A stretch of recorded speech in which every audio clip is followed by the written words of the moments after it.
I'm standing in front of a car aptly named MG Marshall, which is a restoration being undertaken by Autolas workshops here in Oldham.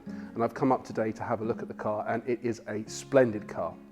But behind that is a splendid team comprising volunteers, both young and older, with professional skills, some without those skills, being introduced by Jody for the first time into classic car mechanicking, and that's what we love to see.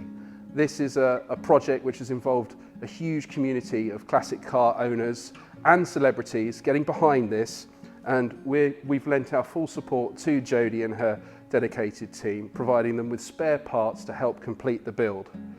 Jody's going to move on to do an interior.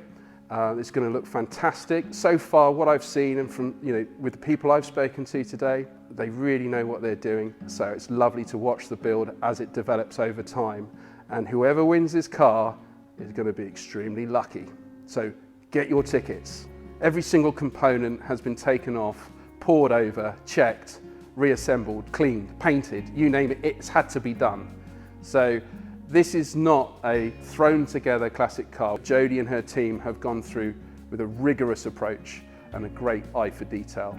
A few of my followers got in touch to say they had to sell their classic cars during COVID, and I found that really sad. They weren't in a position to get another classic car, so I tried to think of a way where I could help them. Obviously I can't purchase them for them, so it was a case of, well, let's save the classic cars, because that's another one of my passions. I'm trying to keep the classic cars alive, keep them on the road. I'll get one a year, we will restore it, and then we will raffle it for charity. That way somebody can win a classic car for the price of a raffle ticket.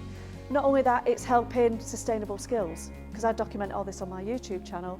I'm an ambassador for the Association of Heritage Engineers, so it helps, and it's bringing people together, and it's allowing, as I say, the chance for somebody to win a car for the price of a raffle ticket. Actually, I didn't choose this Midget. One of my followers got in touch and he donated this car to us. He was going to sell it, but he wanted it to be donated, to be restored by us, and then possibly be the next charity car, which it was a no-brainer. I was actually introduced to MGOC spares through Paul Cowland. I put a post on social media asking for help regarding parts, and yeah, within 10 minutes Paul got in touch to say, you need to speak to Chris Bentley at MGOC, and the rest is literally history.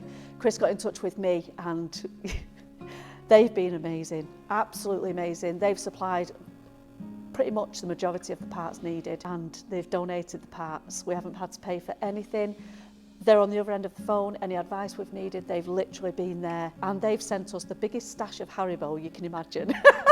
So that's keeping all the staff and all the volunteers and the whole team. It just helps with the morale, and they have been fantastic, and I will say that without them I don't think we could have done it, and we certainly couldn't have raised as much money. We're already at £2,500 and we're still not built yet, so we're doing fantastic, so I don't think we could have done it without them.